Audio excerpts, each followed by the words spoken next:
गुरुर्ब्रह्मा गुरुर्विष्णु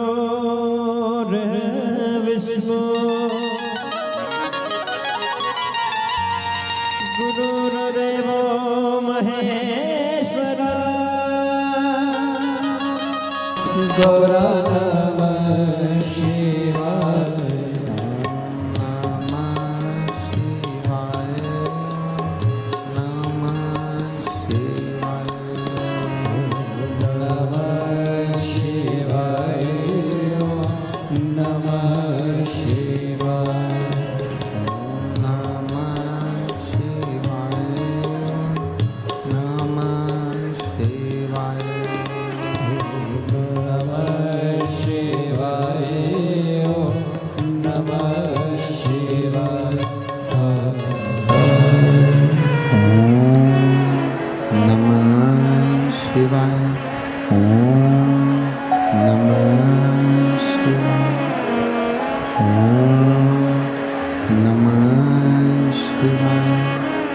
विश्वनाथ भगवान की जय, महाकालेश्वर भगवान की जय, वनखंडेश्वर महादेव की जय, कुबेरेश्वर महादेव की जय।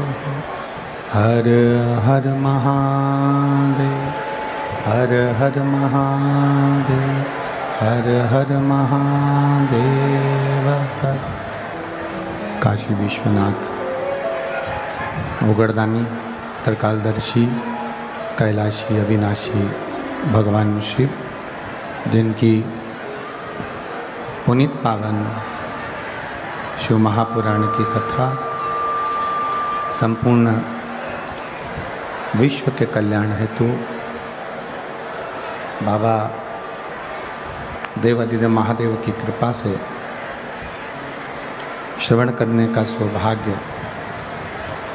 आप और हमको प्राप्त हुआ है। बड़े भाग्यशाली हैं सभी मैनपुरी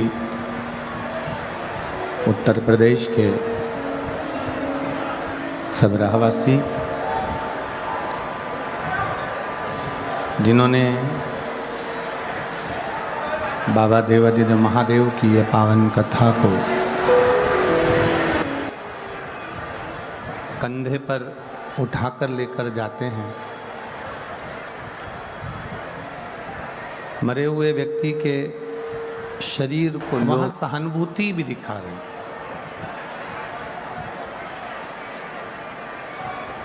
वहाँ पर सहानुभूति भी दिखाने का प्रयास करते हैं। शिव कथा कहती है जैसे किसी के मरने के बाद लोग एकत्रित होते हैं, उसको कंधे पर उठाते हैं, उसको लेकर जाते हैं, कंधे पर उठाते हैं, उसको लेकर जाते हैं, उसकी सहानुभूति वो दिखाने का कार्य करते हैं। पर शिव महापुराण की कथा एक बहुत सुंदर बात कहती है कि किसी के मरने के बाद आपने उसको कंधे पर उठाया, बीच में से रास्ता दे दिया उसको जाने के लिए, उसके लिए मार्ग सुलभ कर दिया, उसके लिए राह बना दिया, उसके लिए रास्ता दे दिया, या उसको एकत्रित होकर संभाल कर कंधे पर रखकर उसको शमशान तक लेकर भी चलेगा। शिव महापुराण की कथा एक बड़ी सुंदर बात कहती है कि ये अगर मरने के बाद हम उसे कंधा दे रहे हैं, मरने के बाद उसको सहानुभूति दे रहे हैं, मरने के बाद उसको सहयोग कर रहे हैं, मरने के बाद हम एकत्रित होकर उसके लिए, उसकी आत्मा के लिए कामना कर रहे हैं, प्रभु से प्रार्थना कर रहे हैं, भगवान से विनती कर रहे हैं, तो क्यों ना मेरे देवादिदेव महादेव की कथा कहती है कि अगर वो जिंदा है, वो जीवित है, और जब तक वो अपने कर्म में लगा हुआ है, जीवित है, अपने कार्य में व्यस्त है, हम मरने के बाद भी तो उसको सपोर्ट करते हैं, हम मरने के बाद भी तो उसके कंधा देते हैं। जब वो जिंदा रहे और कहीं उसको अपनी जिंदगी में आपकी जरूरत पड़े तो मरने के बाद नहीं, शिव पुराण कहती है जीते जी सहयोग देने का प्रयास किया जाए, जीते जी किया जाए। जब हम किसी भटके हुए व्यक्ति को, जिसने मार्ग से विचित्त हो गया, मार्ग छोड़ दिया, मार्ग से निकल कर चले गया, वो मार्ग उसको नहीं मिल रहा है, हमने उसको मार्ग दिखाया है, तो उसमें हमारी श्रेष्ठता है, उसमें एक हमारा एक आनंद है। शिव महापुराण की कथा करती क्या है? शिव महापुराण की कथा करने का कार्य क्या करती है कि ये भटके हुए को मार्ग दिखाने का कार्य करती है। अगर कोई मार्ग से भटक रहा है, कोई मार्ग से विचित्त हो रहा है, तो ये शिव पुराण उसको मार्ग पर लाने का कार्य करती है। हम कितनी बड़ी कामना करते हैं, धर्म की, बोलो जम के बोलो, धर्म की जय हो, अधर्म का, प्राणियों में विश्व का कल्याण। अब हमने एक कामना करी कि विश्व का कल्याण, हम एक कामना करते हैं कि पूरे विश्व में शांति हो, पूरे विश्व का कल्याण हो, पूरे विश्व में शांति का माहौल हो, हर जगह पर शांति बनी रहे, विश्व का कल्याण हो जाए और विश्व में शांति बनी रहे। पर एक विचार करिएगा अपने भीतर, एक अनुभव अपने अंदर उतारिएगा, एक विचार अपने अंदर उतारिएगा।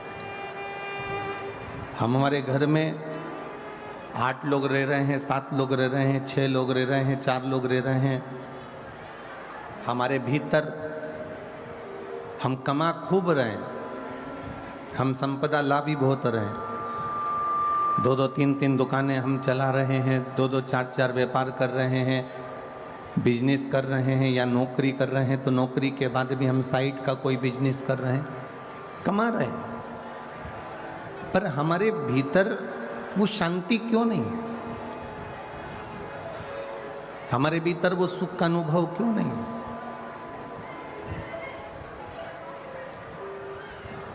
घर का एक व्यक्ति कभी एक बात का अनुभव करिए, कभी अपने भीतर ये अनुभव करिएगा, कभी अपने भीतर ये बात उतारिएगा कि ऐसा क्या कारण है कि घर में पहले के लोग तो 30-30, 40-40, 50-50 साल, 60-60 साल तक अच्छे रहते थे, 70-70 साल तक अच्छे रहते थे, उनको डॉक्टर की ज़रूरत नहीं पड़ती थी।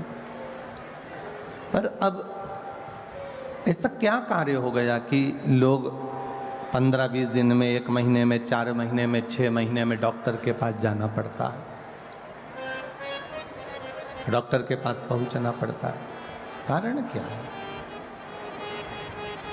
उसका एक कारण है, हमारे भीतर की जो एनर्जी है, हमारे भीतर का जो बल है, हमारे भीतर की जो शांति है, हमारे भीतर का जो सुख है, वो शांति, सुख, एनर्जी हम अच्छी जगह पर खर्च नहीं कर रहे।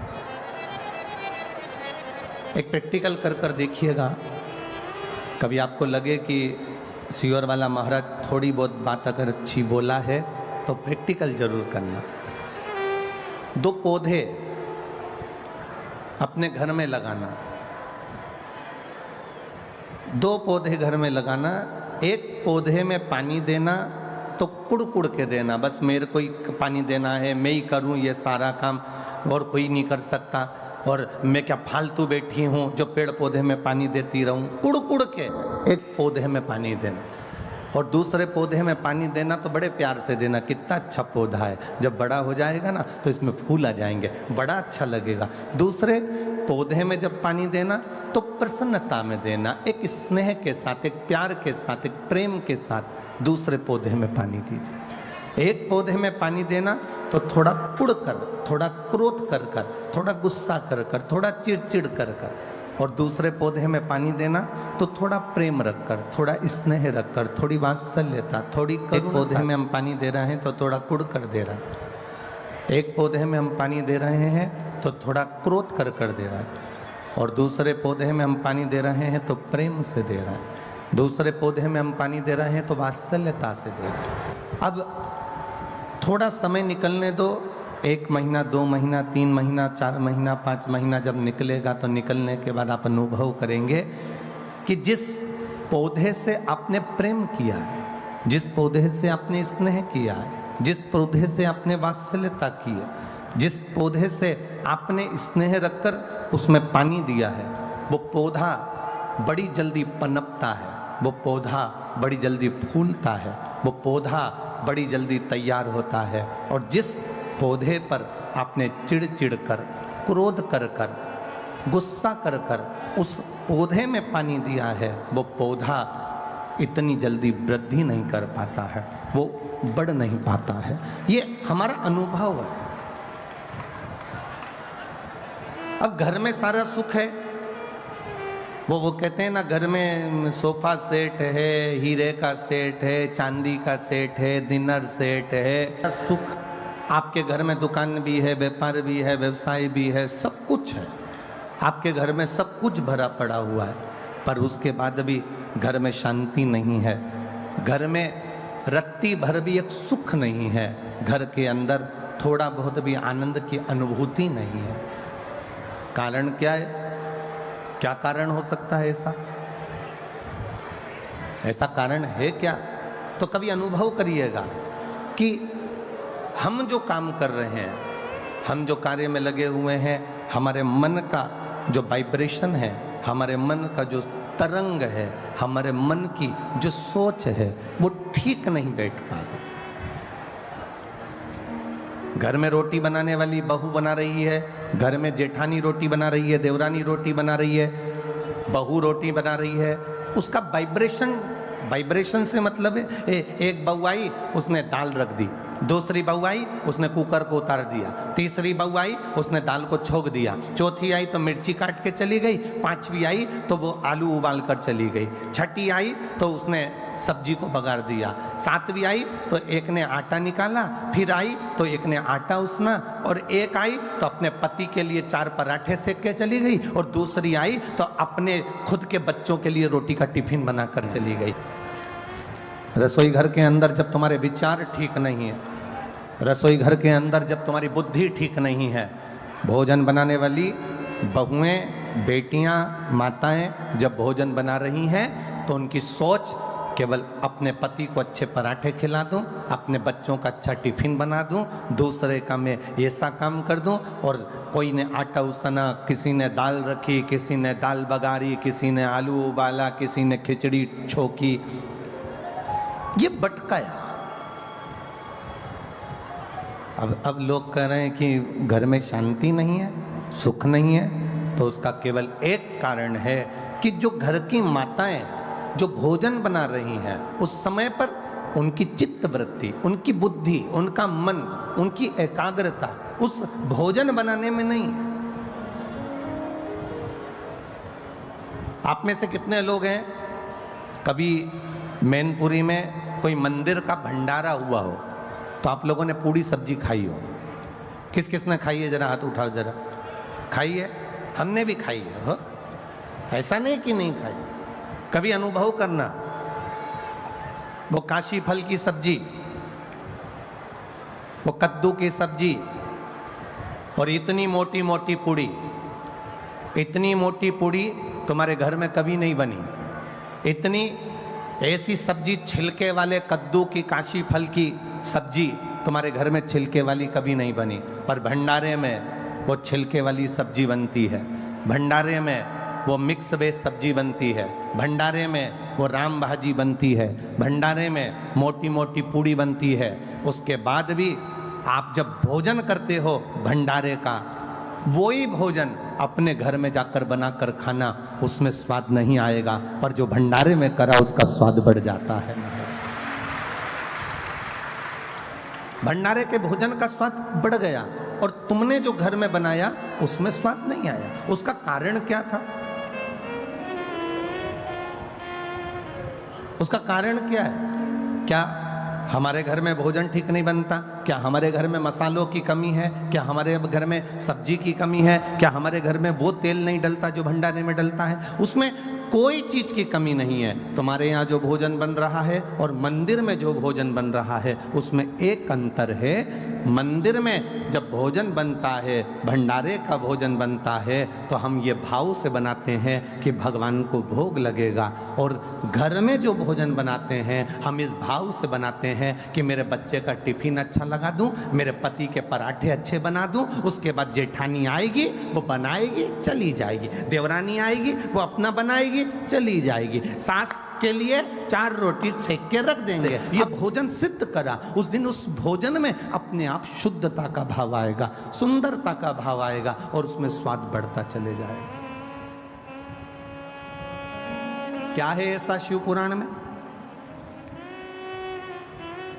दुनिया के लोग ये इतनी तेज कड़कड़ाती हुई धूप पड़ रही है, गर्मी पड़ रही है, लोगों को देखो अपने अपने घर से छाता लेकर आए हैं, चादर का टुकड़ा लेकर आए हैं, कोई कोई पन्नी लगा कर बैठा हुआ है, भोजनशाला का टेंट भरा पड़ा है, उसके पास में एक टेंट और लगाया वो भरा पड़ा हुआ, पूरे ग्राउंड में कहीं जगह नहीं है। और जितने लोग ग्राउंड में हैं उतने रोड की जो दुकानें भरी पड़ी हुई हैं, उस दुकानों के अंदर कहीं ना कहीं पेड़ों की छाँव में जहाँ जहाँ जगह मिल रही है लोग बैठे हुए हैं। क्या है शिव पुराण में?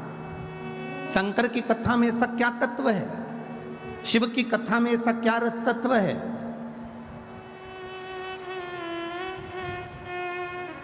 क्या मिलता है शिव महापुराण की कथा को श्रवण करने से? दुनिया के लोग कहें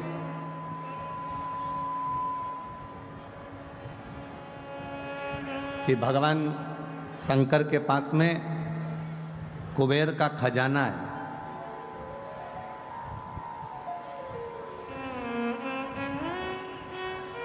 भगवान शिव के पास में ढेर संपदा है, इसलिए दुनिया के लोग शंकर भगवान की आराधना करते हैं। बहुत अच्छे से सुनना महाराज, तब अधिक मास की शिव महापुराण की कथा चल रही है, अपनी जिंदगी में उतारिएगा। लोग कहते हैं शिव जी के पास में कुबेर का खजाना है, शंकर भगवान के पास में अपार धन है, शिव जी के पास में अपार संपदा है, इसलिए दुनिया के लोग शंकर जी का भजन करते हैं, शिव जी पे एक लोटा जल चढ़ाते हैं, शंकर जी की भक्ति करते हैं, इसलिए लोग शिव जी की पूजन करते हैं, उनसे मांगने के लिए, उनसे पाने के लिए। ये दुनिया के लोग समझ नहीं पाए। लोग कहते हैं शिव जी की पूजन इसलिए करते हैं क्योंकि उनके पास करोड़ों का धन है, अंबारियां भरी पड़ी है, लक्ष्मी भरी पड़ी है, संपदा भरी पड़ी है। उन दुनिया के लोगों को बताना कि हम शंकर जी की पूजन इसलिए नहीं करते कि उनके पास कुबेर का खजाना है। दुनिया के लोगों को बताना हम शंकर जी की पूजन इसलिए नहीं करते क्योंकि उनके पास ढेर खजाना है। हम शंकर जी की पूजन इसलिए नहीं करते कि उनके पास में धन और दौलत के भंडार भरे पड़े हैं। हम शंकर जी की पूजन इसलिए नहीं करते कि शंकर जी के पास बहुत सारी संविदा, बहुत सारा सामान, बहुत सारी पूंजी हमारे भोलेनाथ जी के पास में है। हम शंकर जी की पूजन धन को देखकर नहीं करते, हम शंकर जी की पूजन सनातनी शिव जी की पूजन शंकर का भक्त इसलिए करता है कि शंकर जी के पास इतना होने के बाद भी वो लुटाकर शमशान में रहता है, इसलिए हम शिव की पूजन करते हैं जो दोनों हाथों से लुटाना जानता है। इतनी संपदा होने के बाद खुद अच्छे सोने के महल में रह सकते थे भोलेनाथ, इतनी संपदा होने के बाद, कुबेर का भंडार होने के बाद, खजाना होने के बाद मेरे भोलेनाथ अच्छा महल बना कर रह सकते थे, पर मेरे शंकर भगवान ना महल बना कर रहते हैं, ना बहुत बड़ी अटारी बना कर रहते हैं। मेरे भोलेनाथ तो शमशान का निवास कैलाश के शिखर पर अलमस्त होकर बैठे रहते हैं, क्योंकि हम कौन होगा जो दुनिया में इतना खजाना लुटा देगा। आज के जमाने का व्यक्ति अगर कमाता है तो अपने बेटे को देता है, आज के ज़माने का व्यक्ति थोड़ा बहुत कमा के लाता है तो अपनी पत्नी को देता है। आज के ज़माने का व्यक्ति अगर कमा कर लाएगा तो अपने परिवार को देगा। पर मेरा ओघड़दानी, मेरा त्रिकालदर्शी, मेरा कैलाशी, मेरा अविनाशी, मेरा शंभु, मेरा शंकर अपने पास कुछ नहीं रखता। हमेशा दिया, रावण को सोने की लंका दे दी, भस्मासुर को कंकण दे दिया, जो मर्जी पड़ी मेरे शंभु को वो उठा उठा कर दे दिया। वो अपने पास कुछ नहीं रखता, भंडार दुनिया के भरता है, वो तो वीराने का निवास करता है, अलमस्त होकर रहता है, सुख के साथ रहता है।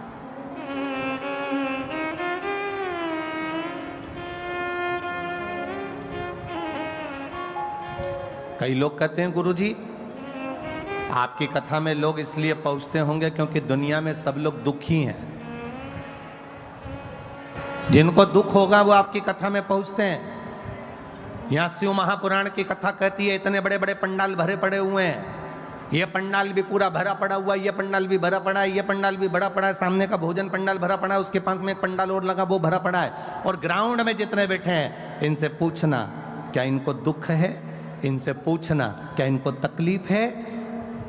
ध्यान देना, जिसके घुटने में तकलीफ होती ना वो गाड़ी तो वहां छूट गई, पैदल पैदल चलकर धक्के खाते खाते 1 किलोमीटर आधा किलोमीटर तक यहाँ नहीं आते। ना तो इनको कोई शरीर में कष्ट है और ना इनके धन की कमी है, संपदा की भी कोई कमी नहीं है इनके यहाँ। तुम ये मत सोचना कि हम एक बिस्कुट का पैकेट दे रहे हैं या हम इनको पानी का पाउच दे रहे हैं या हम इनको पानी की बोतल दे रहे हैं, ये बेचारे गरीब होंगे या साधारण। ना ना ना ना, शंकर का भक्त, शिव का उपासक दुनिया में कभी गरीब नहीं होता। जिसके पास शिव है वो दुनिया का सबसे बड़ा सेठ है, वो दुनिया का सबसे बड़ा करोड़पति है। जिसके पास में शंकर रूपी रत्न भरा पड़ा है, जिसके पास में एक लोटा जल जिसके हाथ में है, समझ लेना उसके पास करोड़ों की दौलत उसके हाथ में है। वो कभी जिंदगी में गरीब नहीं हो सकता, वो आनंदित होता है, वो सुखमय होता है, वो आनंद की राशि होता है, उसमें शिव तत्व की प्राप्ति होती है।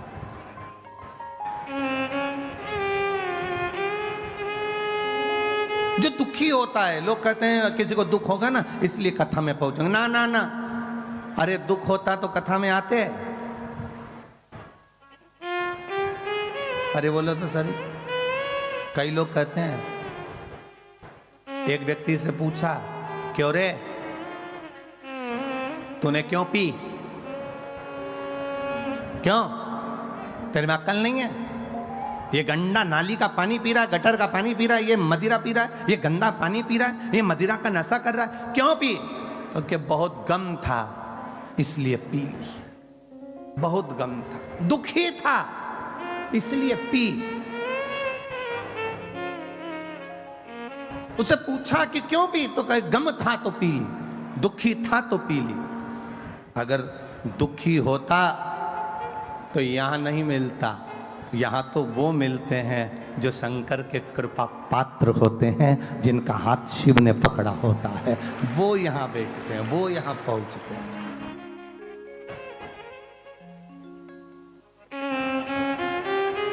वो शिव तत्व है, अवघड़ी है। हम करें भगवान शंकर का भजन, हम करें भगवान शिव की भक्ति, हम करें भगवान शंकर का गुणगान, हम करें भगवान शिव का स्मरण, और वो शिव भक्ति, वो शंकर भगवान का गुणगान, वो भगवान शंकर की अविरल भक्ति हमारे जीवन को सुख प्रदान करने वाले हैं। हमारे शिव की भक्ति हमारे जीवन को आनंदता प्रदान करने वाली है। आप करो।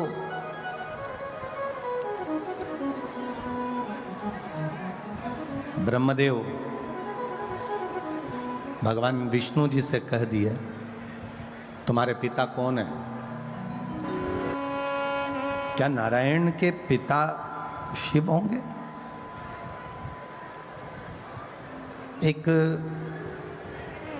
बहू को सास बार बार समझाती है, हमारी सास ने हमको ऐसा किया, हमारी सास ने ऐसा किया, हमारी सास ने ऐसा किया, हमारे सास ने ऐसा किया, हमें ये तकलीफ आई, हमें ये तकलीफ आई। हमारी सास ने हमारी जिंदगी में ऐसा किया। एक सास अपनी बहू को समझाती है कि हमने ऐसा ऐसा दुख अपने जीवन में देखा है।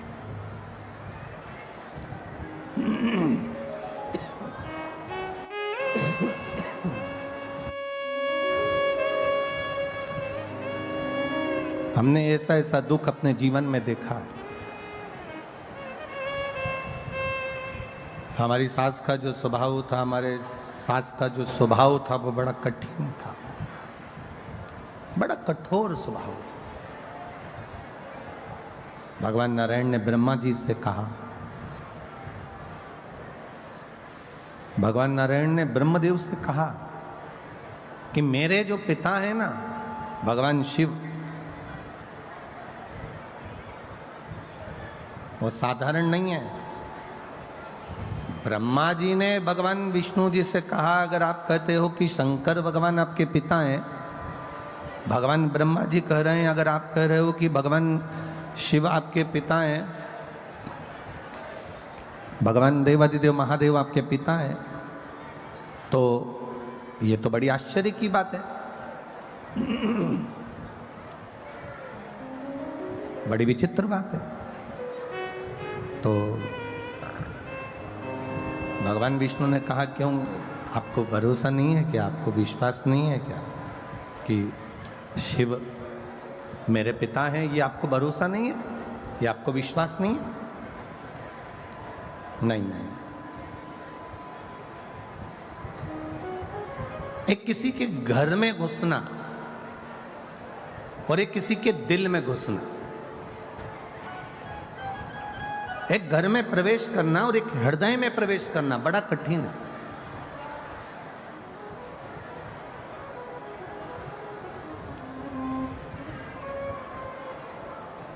विश्वास, भरोसा एक इतना विशेष शब्द है कि ये आपके भीतर उतरना बड़ा कठिन है। दो चीजें बड़े सावधानी में रखिएगा, एक विश्वास, भरोसा, और एक शक।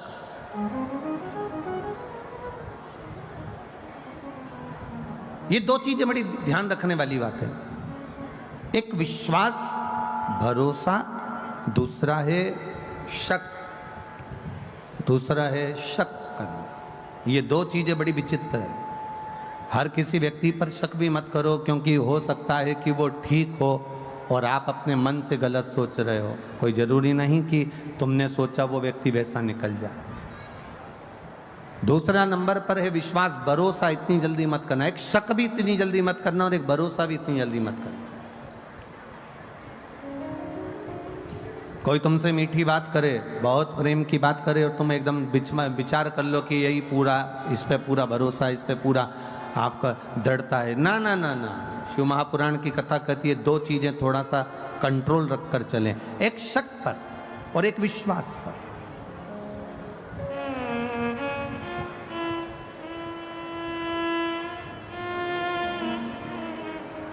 और हम तो आपसे भी कहेंगे, जितने लोग कथा सुनने आए,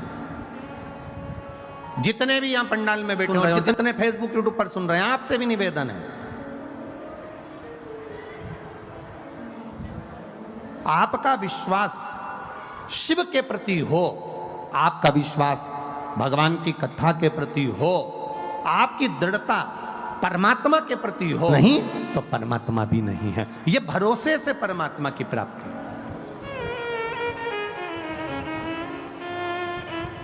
एक विश्वास के साथ अगर आप भगवान की भक्ति कर रहे हो, एक दृढ़ता के साथ आप भगवान का भजन कर रहे हो, एक विश्वास के अनुकूल आप भगवान की भक्ति को धारण कर रहे हो, आप विश्वास के साथ परमात्मा का भजन कर रहे हो, तो ये मानकर चलना कि परमात्मा तुम्हारे साथ में है। और अगर विश्वास नहीं है, भरोसा नहीं है, दृढ़ता नहीं है, तो गए। सती मैया का भोलेनाथ जी पर विश्वास डिग नहीं पाया, सती मैया का भोलेनाथ जी पर भरोसा पूर्ण नहीं हो पाया। सती जी ने शंकर भगवान से कह दिया, आप कह रहे हो कि ये राम है, आप कह रहे हो कि ये परमात्मा है और ये तो अपनी पत्नी के लिए रो रहा है। अगर ये अपनी पत्नी के लिए रो रहे हैं तो ये परमात्मा नहीं हो सकते। ये माता सती भगवान देवादिदेव महादेव से कर रही है, जिनके साथ रह रही हैं, जिनके सम्मुख हैं, उसके बाद भी उनका विश्वास, उनकी दृढ़ता, उनका भरोसा पक्का नहीं हो पाया और उन्होंने कह दिया कि ये परमात्मा नहीं हो सकते। तो भगवान ने कह दिया जाके परीक्षा लेकर आ जाओ, जाओ जाकर परीक्षा ले लो। और सती मैया परीक्षा लेने के लिए गई। सती माता परीक्षा लेने के लिए जब गई, सीता जी का रूप रखकर उन्होंने परीक्षा ली और भोलेनाथ जी को यह ठीक नहीं लगा, विश्वास टूट गया।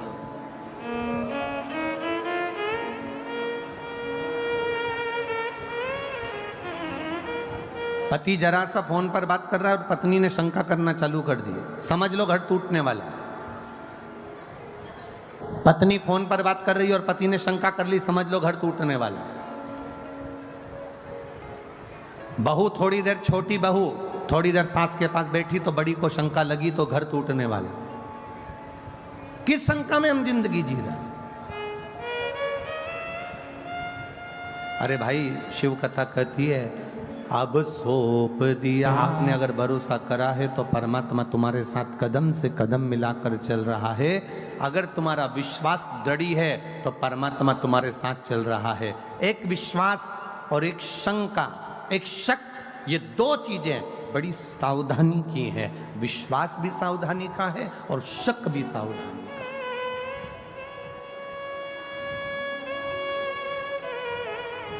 ब्रह्मा जी को विश्वास नहीं हुआ कि शंकर भगवान विष्णु के पिता हैं, ये विश्वास नहीं हुआ। दुनिया के लोगों को भी विश्वास नहीं हुआ था क्या शंकर जी पे एक लोटा जल चढ़ाने से सारी समस्या का हल हो जाता है। दुनिया के लोगों को भी विश्वास नहीं हुआ था क्या बेलपत्र खाने से शुगर और बीपी का लेवल बराबर हो जाता है। एक बेलपत्र शंकर जी पे चढ़ी हुई खाने से क्या थायराइड ठीक हो सकता है? विश्वास नहीं था लोगों को। क्या एक बेलपत्र खाने से सोरायसिस की बीमारी ठीक हो सकती है? लोगों को विश्वास नहीं था। क्या एक शंकर भगवान की आराधना करने से क्या 20 साल में, 25 साल में, 10 साल में, 8 साल में, 15 साल में गर्भ ठहर सकता है? विश्वास नहीं था लोगों। एक बहन ने तो अपने पत्र में लिखा है, ये रेणु कुमारी, मुकाम सुदामापुरी, पोस्ट गंजू डुंडवारा, गंज डुंडवारा, ठीक है, यही है ना? हाँ, देख लेना भैया, है संभल के हो। मैं रेणु कुमारी, कहीं बैठी है रेणु जी? कहीं बैठी हो तो हाथ हिला सकती हैं। मैं रेणु कुमारी, मुकाम सुदामापुरी, पोस्ट गंज डुंडवारा, जिला कासगंज से आई हूँ। कहीं बैठी हो तो हाथ हिला सकती हैं। जिला कासगंज से आई हूँ। गुरुजी, ऐसी कृपा हुई कि मेरे घर में 2 संतान ने जुड़वा जन्म लिया। पर बाबा, जुड़वा संतान ने जन्म तो लिया, पर गुरुजी वो संतान बाबा ने मुझसे वापिस ली। दिल टूट गया, हृदय से मैं खूब रोई कि इतने साल के बाद संतान दी और बाबा ने वो भी ले ली। गुरुदेव, डॉक्टरों को जब दिखाया तो डॉक्टरों ने कहा कि संतान का सुख तो इसके भाग्य में था नहीं, क्योंकि इसके शरीर में बहुत सारी बीमारियां हैं, थायराइड है, शुगर है, सब कुछ है, इसको संतान का सुख नहीं था।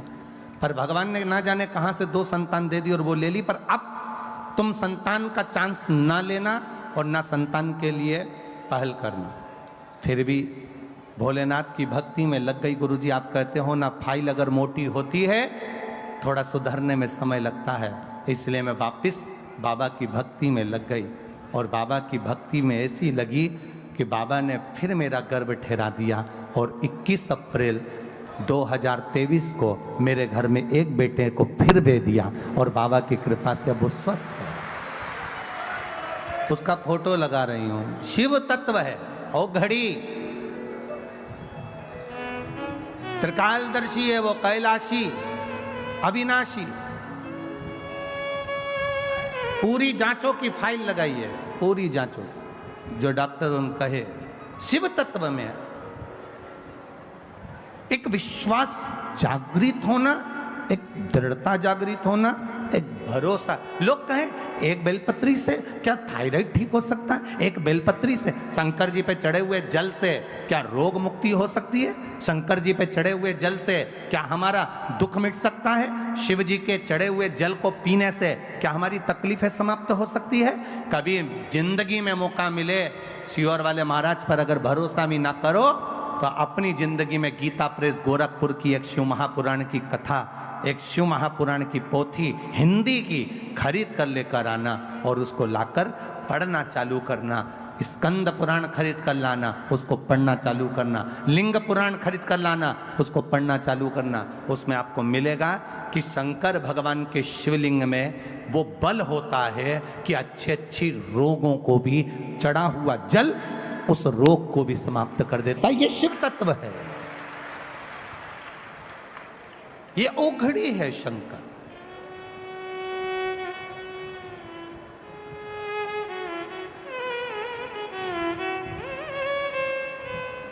ये आप लोग सुनने बैठे हो कथा, बहुत देखिए, बहुत मैनपुरी वालों बड़े बड़े भाव से आप लोग कथा करवा रहे हो और बड़े भाव से आप अधिक मास के महीने में सुन रहे हो। एक विचार करिएगा कि किसी का मन कथा में लग भी जाएगा और कोई ऐसा होगा जिसका मन कथा में नहीं भी लगेगा।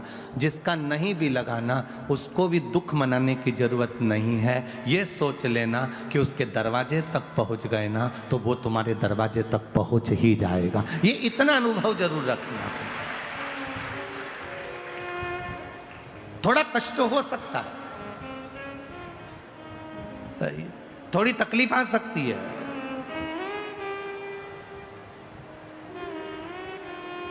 हम कल भी कथा में कहे थे कि वीआईपी जगह से आने के लिए आप कार्यकर्ता से झगड़े नहीं, वीआईपी जगह से आने के लिए आप प्रशासन से कुछ बोले नहीं, वीआईपी जगह से आने के लिए आप कुछ ना करिए। आपसे निवेदन, आप तो ऐसी जगह जाकर बैठ जाओ जहां कोई नहीं बैठा। उस जगह पर बैठकर भी अगर माइक की आवाज तुम्हारे कानों में आ रही है, जब उठो तो वहां की भूमि को केवल मस्तक से लगाकर प्रार्थना कर कर चले जाना कि बाबा मैं तेरे भरोसे जा रहा हूं, अब तुझे संभाल, अब तुझे संभाल लेना, अब तुझे देख लेना। अब मैं क्या बोलूं, मैं क्या देखूंगा। हमको भी भरोसा नहीं होता, हमको भी विश्वास नहीं होता है क्या शिवजी पे चढ़ा हुआ जल रोग से मुक्ति दे सकता है? क्या शंकर भगवान पे चढ़ी हुई बेलपत्र खाने से शुगर बीपी बराबर रह सकता है? आप में से कई लोग बैठे होंगे जो बहुत दिन से शुगर के लिए बेलपत्र खा रहे होंगे और आपकी भी शुगर लेवल में बाबल चला रहा होगा, दवाई की जरूरत नहीं पड़ रही होगी। ये उसके ऊपर है, भरोसे के साथ पाइए।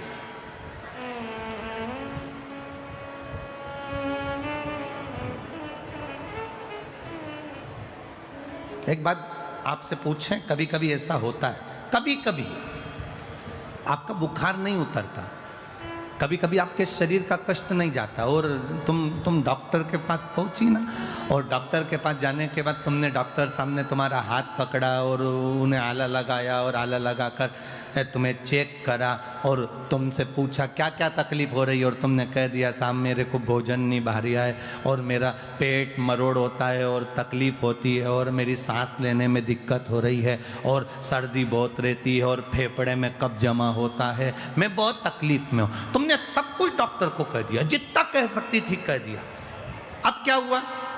डॉक्टर ने गोली दी और गोली तुम कब जाकर खाओगे? घर जाकर।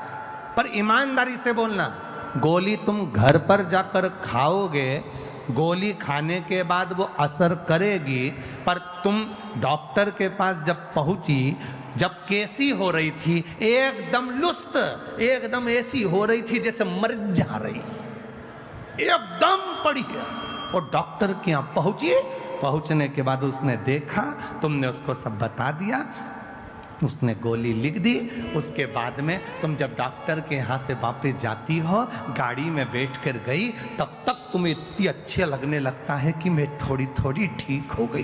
केवल डॉक्टर ने नब्ज देखी, केवल डॉक्टर ने तुमसे पूछा, केवल डॉक्टर ने तुमको चेकअप करा, केवल डॉक्टर ने अभी तो गोली लिखी और खाई भी नहीं, अभी तो घर जाएगी खाएगी, उससे पहले ही घर आते से ही 2 घंटे के अंदर तो तनतनाट एकदम बढ़िया हो गई। अभी तो गोली खाई नहीं, गोली तो खाना खाएगी फिर खाएगी, पर उससे पहले तो ठीक हो गई। अर्थात कारण क्या था? क्या डॉक्टर के हाथ में क्या जादू था? क्या डॉक्टर के हाथ में कोई ऐसी एनर्जी थी जिससे तू ठीक हो गई? ना ना ना, शिव पुराण कहती है डॉक्टर के पास जाकर तुमने अपने दिल का जो गुब्बार था, अंदर की जो बात थी, जो जो तकलीफ हो रही थी, वो सारी तकलीफ तुमने डॉक्टर से कह दी।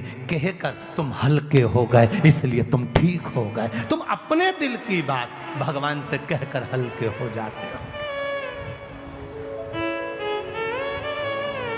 आप अपने मन की बात, अपने हृदय की बात, अपने दिल की बात, अपने भीतर की बात परमात्मा से कहो, हल्के हो जाओ। अपने दिल की बात कहकर हम देवादिदेव महादेव से बोलकर हल्के हो गए।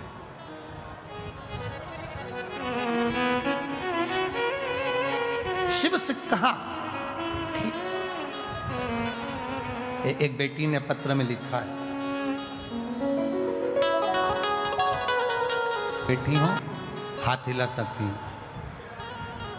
ज्योति श्रीवास्तव, हरदोई, पुल के नीचे पिन नंबर ये है, कहीं बैठी हो तो हाथ हिला सकती हैं। ज्योति श्रीवास्तव।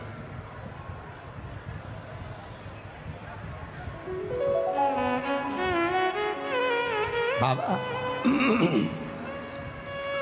मेरी तो पूरी लाइफ देवादिदेव महादेव ने बदल दी है। मैं क्या वर्णन करूं बाबा। मेरा कहीं सिलेक्शन नहीं हो रहा था। गवर्नमेंट जॉब के लिए मैंने बहुत अप्लाई किया, नहीं हुआ। तब बाबा की कृपा से मेरा स्वास्थ्य विभाग में सिलेक्शन हो गया। मैं बाबा को यहाँ प्रणाम करने के लिए आई हूँ। गुरुदेव,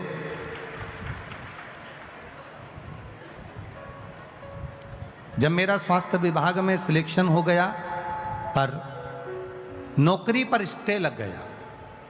जिन जिन को नौकरी मिली थी वो रुक गई और अदालत में केस पहुंच गया, पर स्टे खुला नहीं। तब वापिस पहले जल चढ़ाती थी, पशुपति व्रत नहीं करे थे, पर स्टे को खोलने के लिए मैंने पशुपतिनाथ का व्रत किसी ने बताया और मैंने करना प्रारंभ करा। बाबा की ऐसी कृपा हुई, बाबा की ऐसी दया हुई कि कोर्ट से 3 महीने भी पूरे नहीं हुए और स्टे हट गया और मुझे मेरी जॉब वापस मिल गई। इसलिए मैं बाबा को यहाँ प्रणाम करने के लिए आया। ये शिव तत्व, ये ओघड़ी, ये त्रिकालदर्शी, ये कैलाशी, भक्ति इसी को कहते हैं, भरोसा इसी को कहते हैं, दृढ़ता इसी को कहते हैं। सब कुछ छूट जाए, सब कुछ चले भी जाए, तो तुम्हारी दृढ़ता, तुम्हारा भरोसा, तुम्हारा विश्वास जाना नहीं चाहिए।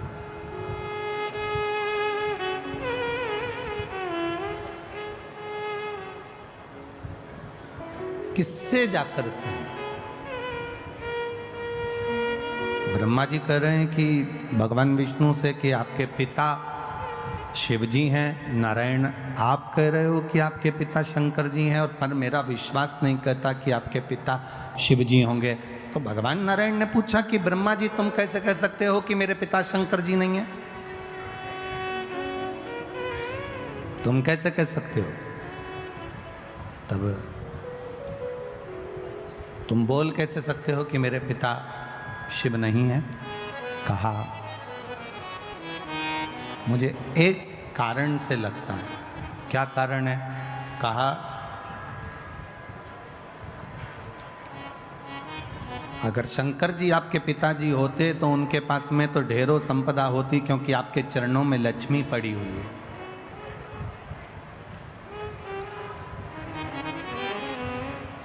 आपके चरणों में लक्ष्मी है। आप वैकुंठ का निवास करते हो, आपके पास में ढेरों संपदा है, आपके पास में ढेरों सुख है, लक्ष्मी है, अष्टलक्ष्मी आपके पास में विराजमान है, ढेरों संपदाएं आपके पास में विराजमान है, ढेरों संपत्ति आपके पास में विराजमान है। और आपके पिताजी भगवान देवादिदेव महादेव को देखो तो कैलाश पर रह रहे हैं, शमशान में रह रहे हैं। उनके पास में क्या है? गले में सांप पड़ा हुआ है, धतूरा रखा हुआ है, बेलपत्र रखी हुई है, गंगा जी का जल रखा हुआ है, मुंडों की माला, रुद्राक्ष की माला, केवल यही उनके पास में।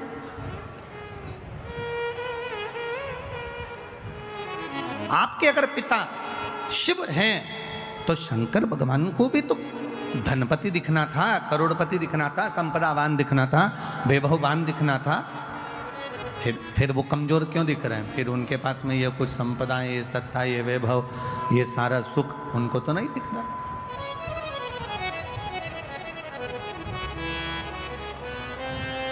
भगवान नारायण ने भगवान ब्रह्मा जी से कहा, भगवान नारायण भगवान ब्रह्मा जी से कहते हैं कि ब्रह्मा जी तुम समझ नहीं सकते। ब्रह्मा जी ने कहा मैं विश्वास नहीं करता।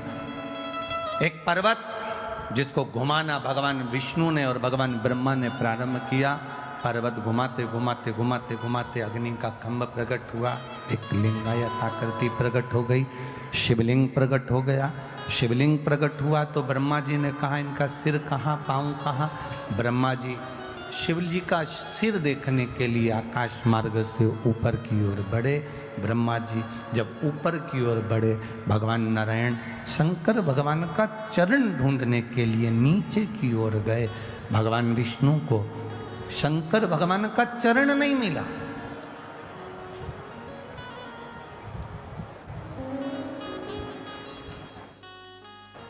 ढूंढ रहे हैं। भगवान विष्णु वापिस आ गए, ब्रह्मा जी से कह दूंगा चरण नहीं मिला,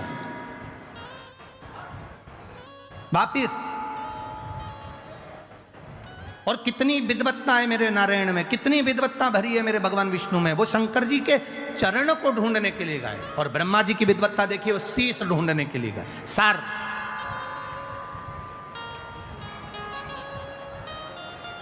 जरा विचार करिएगा, पहले भी कथा में कहा है, आज फिर कह रहे हैं।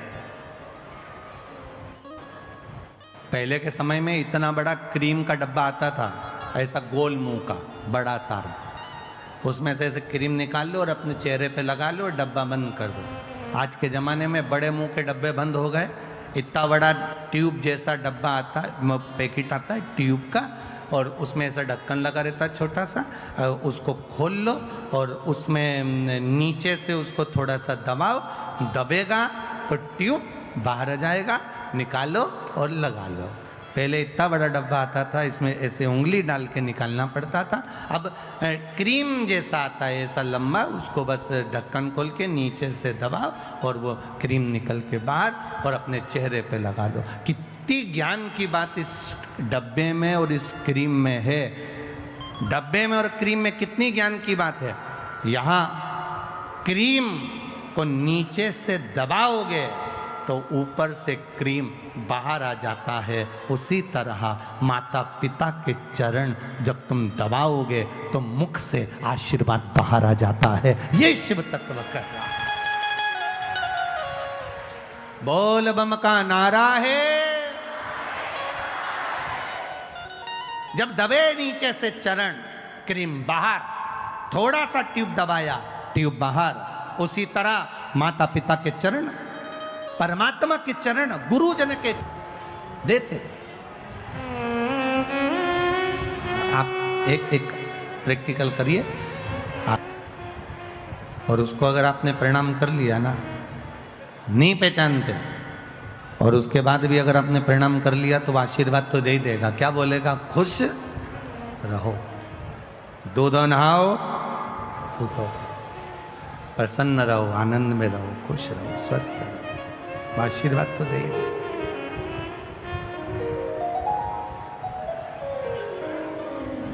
अब जरा विचार करिए, प्रणाम करने का फल कितना है, नमन करने का फल कितना है। आपने केवल प्रणाम करा, नी पहचाने तो भी आशीर्वाद दे दिया उसने। शिव जी के चरण ढूंढने के लिए भगवान नारायण गए, वापिस आए, ब्रह्मा जी गए, शीश नहीं मिला, गौ माता को लेकर आ गए, केतकी के फूल को लेकर आ गए, दोनों को लेकर सामने खड़े हो गए। भगवान विष्णु से पूछा कि चरण मिला, भगवान नारायण ने कह दिया नहीं मिला। शंकर भगवान के सामने भगवान नारायण ने एक शब्द सत्य का बोल दिया, इसलिए उनका नाम सत्य नारायण पड़ गया। और जो सत्य का संबोधन कहा तो शिव जी प्रसन्न होकर कह दिए, नारायण मुझे जो सबसे ज्यादा प्रिय है, सबसे ज्यादा पसंद है, वो सत्य तुमने मेरे सामने बोला है, इसलिए आज से तुम सत्य नारायण भगवान बनकर पूजाओगे। सारी दुनिया में तुम्हारी कथा सत्संग संकीर्तन होगा, तुम सत्य नारायण कहलाओगे। और उनका नाम सत्य नारायण हो गया, सत्य नारायण।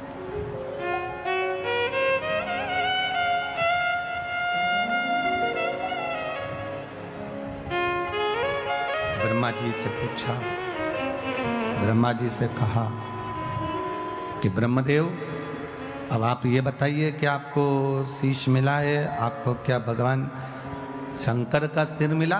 ब्रह्मा जी ने कहा हाँ मिला। ना मानो तो गौ माता से पूछ लो। गाय से कहा शीश मिला है, गौ माता ने एक रोटी के लिए झूठ बोल दिया, झूठ बोला। शंकर भगवान ने श्राप दे दिया कि तेरा पूरा शरीर पूजाएगा पर तेरा मुख अपूज्य रहे।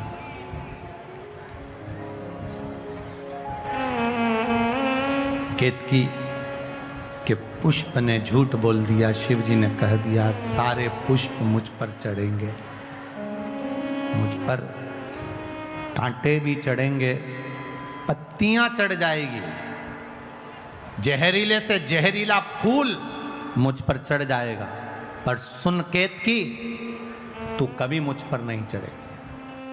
श्राप दे दिया। फिर भी ब्रह्मा नहीं माने तो आखिरी में उन्होंने फिर झूठ कह दिया। शिव जी ने पाँव के अंगूठे से नख तोड़कर फेंका और फेंकते से ही काल भैरव को प्रकट करा। काल भैरव ने नख से ब्रह्मा जी का एक सिर काट दिया। कर्मनाशा नदी प्रकट हो गई। ब्रह्मा जी झूठ बोलते बोलते लुढ़कते रहे। तब भगवान विष्णु ने उनके लिए प्रार्थना करी, उनके शीश से बट का पेड़ बना, बट वृक्ष बना।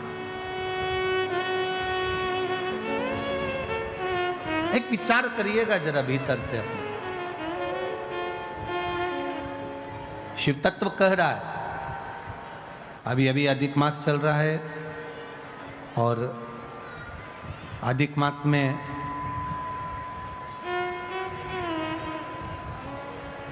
प्रयास करिएगा कि जितना बन सके अपनी जिंदगी में उतना शिव तत्व को प्राप्त करने का प्रयास करिए। एक जुआरी जरा सा फूल पत्ती भगवान पर फेंक देता है और वो राज सिंहासन पर जाकर बैठ जाता है। तो ये जो सावन का महीने में जो अधिक मास आता है ये कोई साधारण नहीं है महाराज। सावन के महीने में जो अधिक मास आता है ये कोई साधारण नहीं है।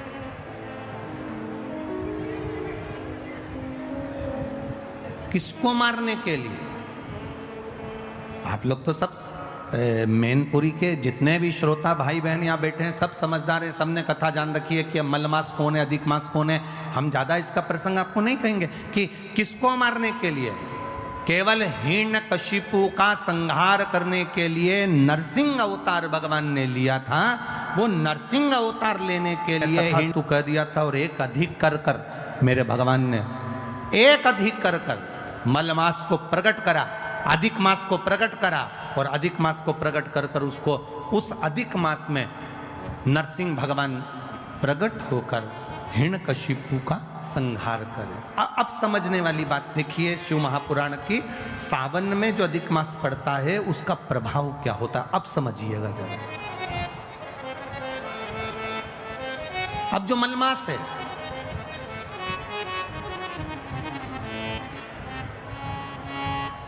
इसको मलमास कहते हैं। एक अधिक हो गया, 12 महीने से एक अधिक हो गया मलमास।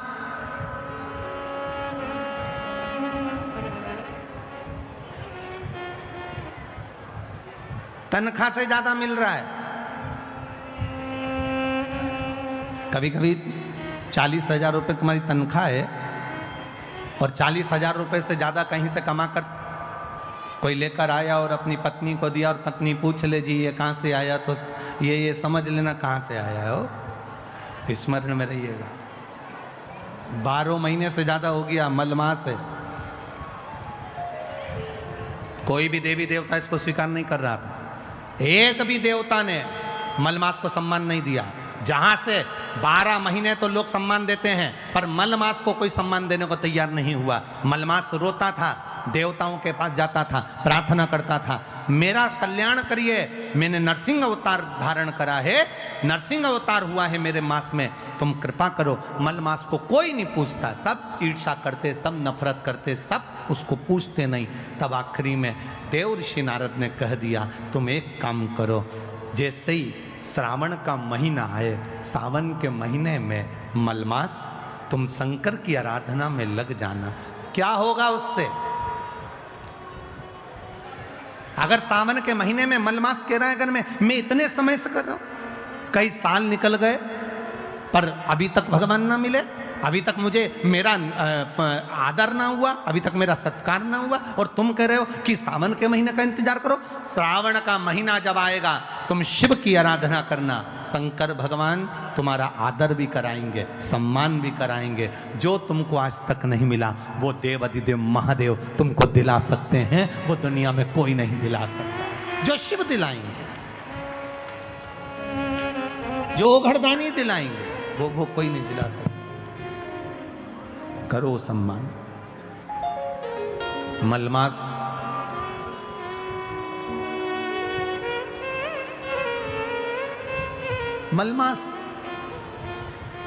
रो रहा है।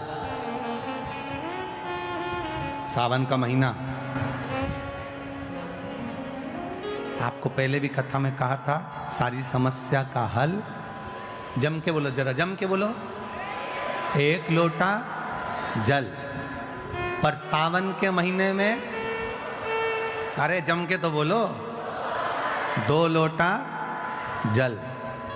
अब तुमसे कोई पूछे कि ये लोगों को तो बुद्धि ना जाने दुनिया के लोगों की कहाँ चली गई, हमें तो स्मरण में नहीं आता।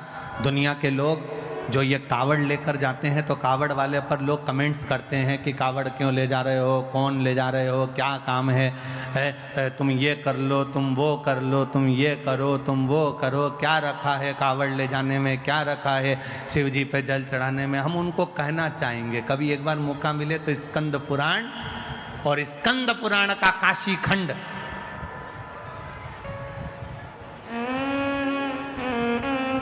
कभी मौका मिले तो स्कंद पुराण पढ़िएगा और स्कंद पुराण का काशी खंड पढ़िएगा। और कभी मौका मिले तो भगवान शिव के प्रागट्य की ये कथा, ब्रह्मा और विष्णु के घर्षण की कथा का स्मरण करिएगा, कभी मौका मिल जाए। कितना सुंदर कहा।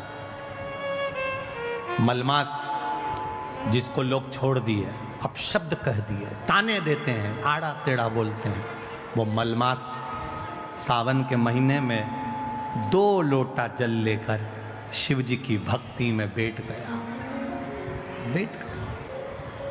शिव की भक्ति, आराधना कर रहा, शिव जी की भक्ति कर रहा है, आराधना कर रहा है। 2 लोटा जल हाथ में लेकर बैठा है, आराधना। सावन का महीना पूर्ण होने वाला है और मलमास भगवान शिव की भक्ति में लगा तो शंकर जी के नेत्र खुल गए। शिव जी ने जाकर पूछ लिया, भगवान देवाधिदेव महादेव ने जाकर, भगवान शंकर ने जाकर पूछ लिया, आखिर बात क्या है। मलमास नेत्र बंद कर कर हाथ में जल लेकर बैठा, शिव जी को समर्पित करने के लिए शंकर की भक्ति में डूबा था, शिव नाम की भक्ति में तल्लीन।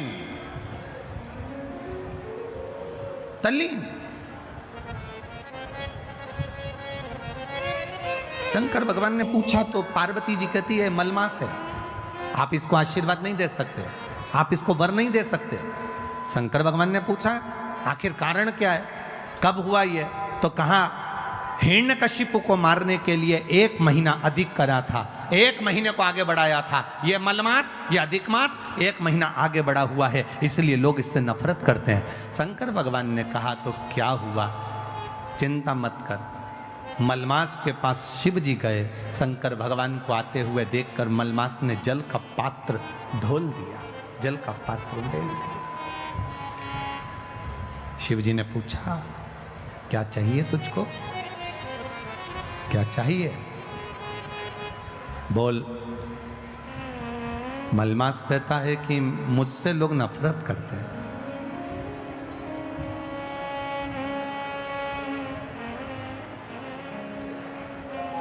देखो, राहु भी शिव की आराधना करता है, चंद्र भी शिव की आराधना करता है। लोग कहते हैं ये देवता ब्राह्मण के हैं, ये देवता क्षत्रिय के हैं, ये वे देवता वैश्य के हैं, ये देवता शूद्र के हैं। शिव महापुराण की कथा कहती है दुनिया के लोगों ने देवताओं को भले बांट लिया हो। कोई ने कह दिया राम जी क्षत्रिय है, तो कोई कहे भगवान कृष्ण ये हैं, तो कोई कहे भगवान ये हैं। पर शिव महापुराण की कथा कहती है शंकर की आराधना करने वाला ब्राह्मण हो, क्षत्रिय हो, वैश्य हो, शूद्र हो, भगवान शिव को ये मतलब नहीं है। शंकर जी तो ये जानते हैं कि उसके हृदय में भाव कितना है और मुझे इसकी झोली में देना कितना है, ये शिव तत्व जानता है। उससे मतलब नहीं है मेरे महादेव।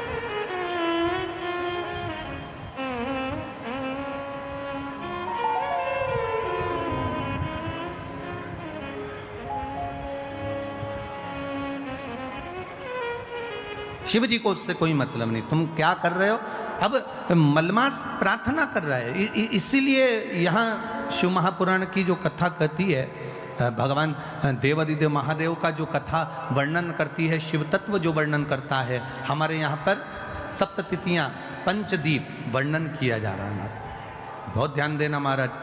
सावन के महीने में जो अधिक मास पड़ता है उसमें 7 जगह अर्थात 7 तिथियां ऐसी हैं जिस दिन 5 दीप का वर्णन किया गया है हमारे शास्त्रों में। अब बहुत सावधानी से सुनिएगा। पहली है पंचमी तिथि। अधिक मास सावन का जब मेल हो, अधिक मास सावन के महीने में अगर पड़े और पंचमी तिथि आप अगर शुरू की, मतलब आज भी पंचमी है, मान लो आज की पंचमी अगर आप नहीं कर पाए तो अगली जो पंचमी आ जाए अधिक मास के महीने में, आप वो भी कर सकते।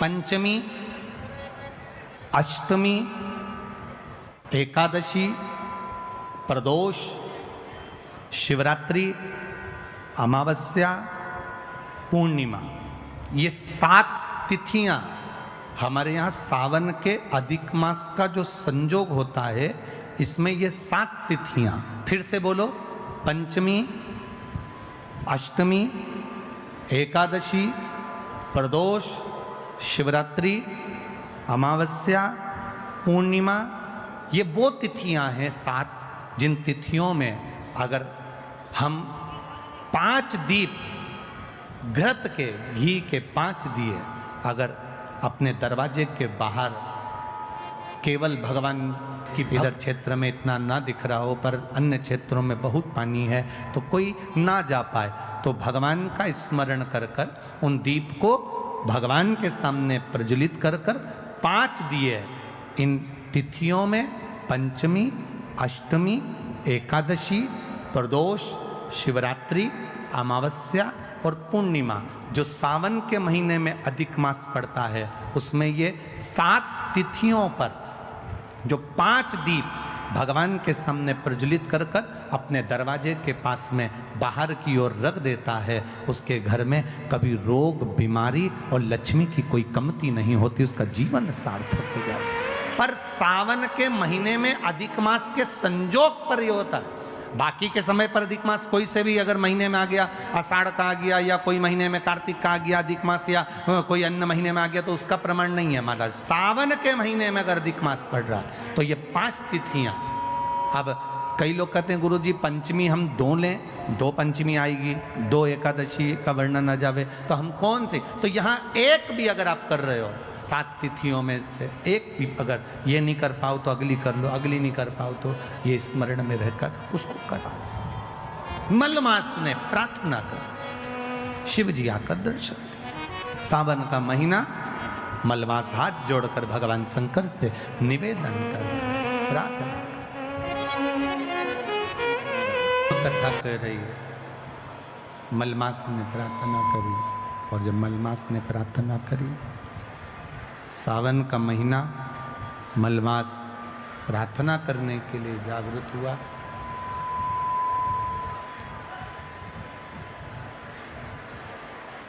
शिव जी ने आके दर्शन दिए।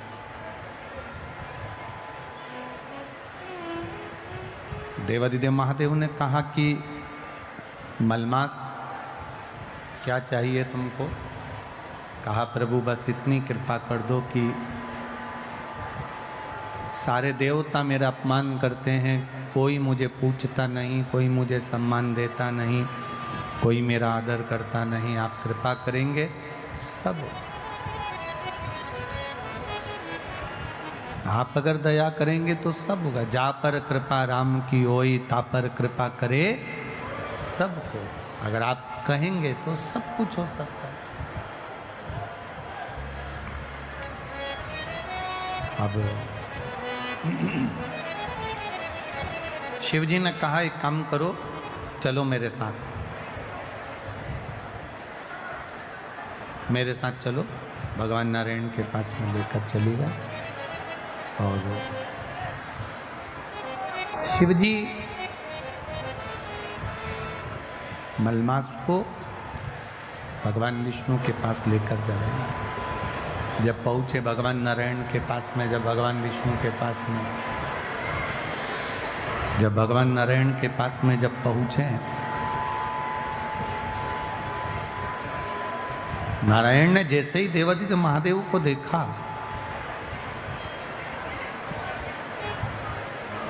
और नारायण जैसे ही शिव जी को देखे तो उठ के बैठ गए,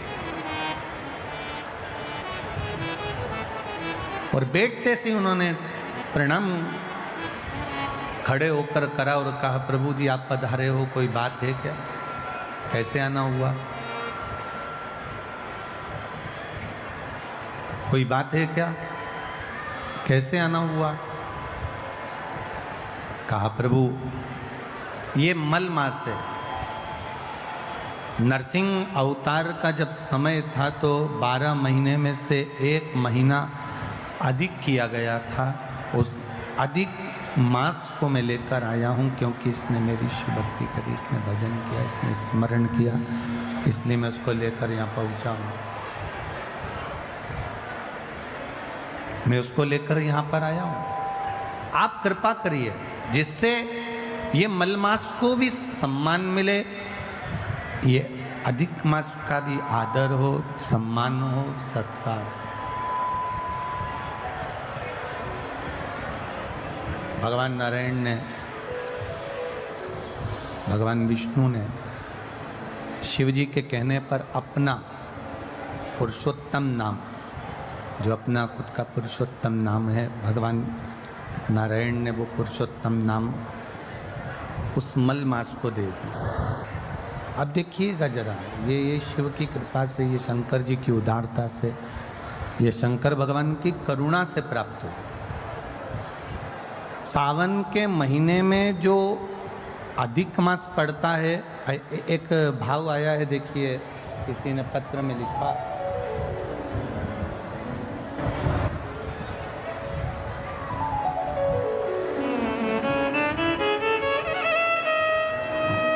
मैं रेशमा देवी श्री राम प्रकाश जी उपाध्याय, ग्राम वेदपुरा, जैतपुर, बाहा तहसील, आगरा से आई हूँ। कहीं बैठी हो तो हाथ हिला सकती हैं, जहाँ कहीं भी बैठी हो अपना हाथ हिला सकती हैं। मैं रेशमा देवी श्री राम प्रकाश उपाध्याय, ग्राम वेदपुरा, जैतपुर, बाहा तहसील आगरा से आई हूँ। मेरा मोबाइल नंबर ये है। मेरे पति जिनकी उम्र 80 वर्ष हो चुकी है, उनके पेट में एक गेंद के बराबर एक गठान हो गई थी, जिसे कई डॉक्टरों को दिखाया तो उन्होंने कैंसर की गठान बताई। वो कैंसर की गठान और कैंसर का इलाज चालू हुआ। आगरा, फरीदाबाद, हरिद्वार, जयपुर, दिल्ली, ऐसे कई जगह पर डॉक्टरों को जाकर दिखाया गया, पर सभी ने कैंसर बताया। आराम नहीं लगा।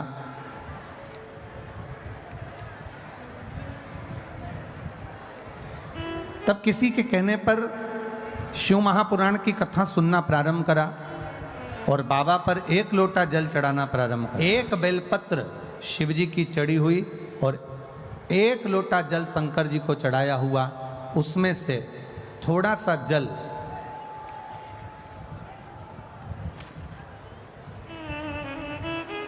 पिलाना जब प्रारंभ किया, एक लोटा जल और बेलपत्र देना चालू करा। बाबा की कृपा का मैं क्या वर्णन करूं गुरुदेव। दूसरी बार जांच आगरा में कराने के लिए गए तो बाबा की कृपा से उनका कैंसर समाप्त हो चुका था। इसलिए मैं बाबा को नमन करने पूरी रिपोर्ट के साथ में आई हूं कि मेरे पति का जो कैंसर समाप्त हुआ उसकी भी जांचें और पूरी रिपोर्ट मैं लगा रही हूं। ये शिव तत्व, ये ओघड़ी, ये दयालु, ये दाता है। आप ही हैं? अच्छा, आपकी मम्मी है वो? अच्छा अच्छा, श्री शिवाय नमस्ते। ठीक है, बता।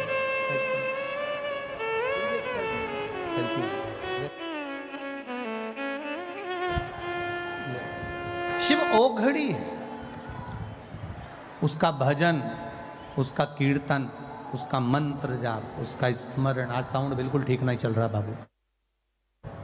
उसका मंत्र, उसका स्मरण, उसका कीर्तन, उसका नाम जाप हमारे जीवन की सुखता देता।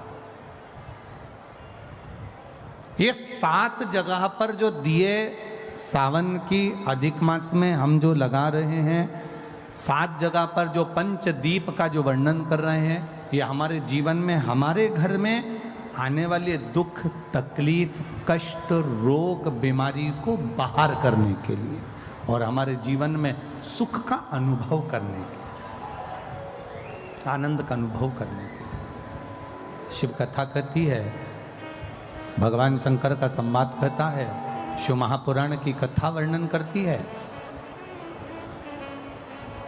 स्वयं शिव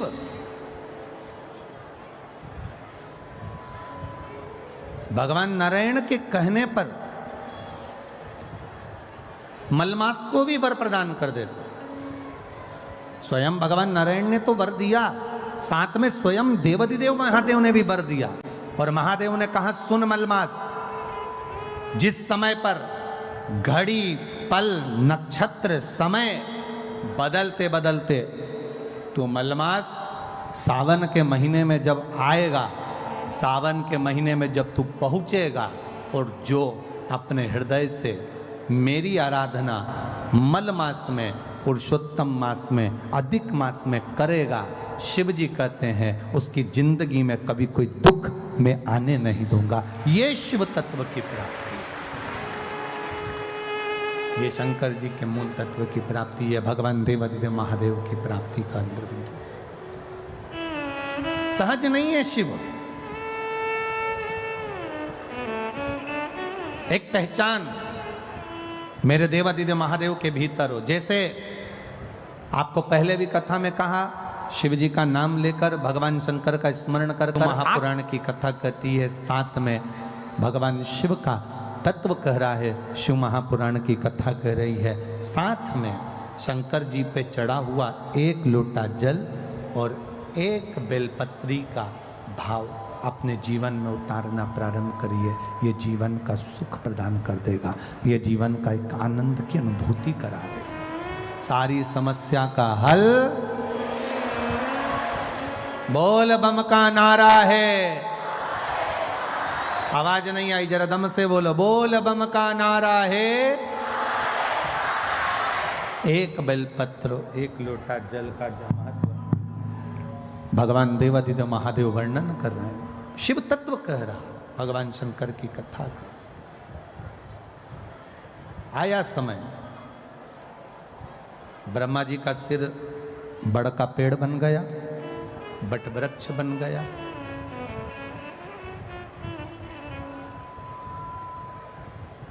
आराधना करी, भगवान ब्रह्मा जी से कहा अर्धनारीश्वर स्वरूप का दर्शन किया जाए। पहचानना शिव जी को कठिन है। एक बात बहुत ध्यान लगाकर सुनना, बैंक में एक मशीन होती है, बैंक के अंदर एक मशीन होती है, जिस मशीन में नोट की अगर गिनती चलती है तो नकली नोट अपने आप बाहर हो जाता है। बोलो सही है? अरे बोलो तो जम के, सही है ना? हमारे सामने अगर नकली नोट आ जाए तो हम नहीं पहचान सकते, हमारे सम्मुख में अगर नकली नोट आ जाए तो हम नहीं जान सकते। पर बैंक में एक मशीन होती है, उस मशीन पर अगर नोट गिनती हो रही है और उस नोट में अगर नकली नोट आ जाता है तो वो मशीन उस नोट को बाहर कर देती है। नकली है इसलिए बाहर कर देती। जितने शंकर भगवान के उपासक होते हैं, जितने भगवान शिव की आराधना करने वाले होते हैं, शिव भक्ति में डूबने वाले होते हैं, शंकर का गुणगान करने वाले होते हैं, शंकर की भक्ति में डूबने वाले होते हैं, जैसे नोट की मशीन में से नकली नोट बाहर हो जाता है। शिव महापुराण की कथा कहती है शंकर का गुणगान करने वाला जब रोज रोज शिव के मंदिर में जाता है तो उसके जीवन का दुख भी मंदिर के बाहर हो जाता है, उसके घर से बाहर हो जाता है, उसके जीवन का दुख समाप्त।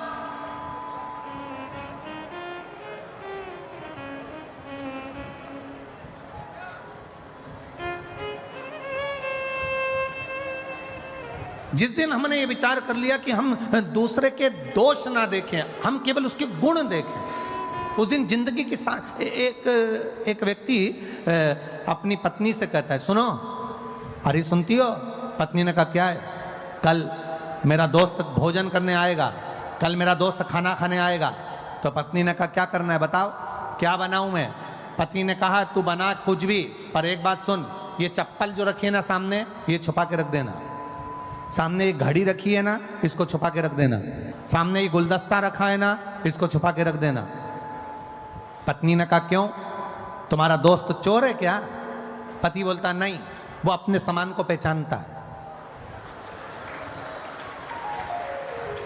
हम दोष देख रहे हैं, वो अपने सामान को पहचानता है। मतलब चोर वो नहीं है, चोर मैं हूं। ये वो अपने सामान को पहचानता है। मतलब शिव कथा कह रही है हमने अभी तक क्या देखा, उसने हमारा बुरा कर दिया, किसी ने हमारे दरवाजे पर नींबू पटक दिया, किसी ने हमारे दरवाजे पर मिर्ची पटक दी। कहाँ हम पड़े हैं? इतने चतुर होने के बाद, इतने विद्वान होने के बाद भी आज भी हम उस भ्रम में पड़े हैं कि किसी ने नींबू काट के पटक दिया, किसी ने मिर्ची काट के पटक दी। अरे तुम्हें दरवाजे पर लिख देना चाहिए, एक नींबू से काम नहीं चलेगा, 12 नींबू एक साथ पटको तो अचार डाल के खा जाऊंगी।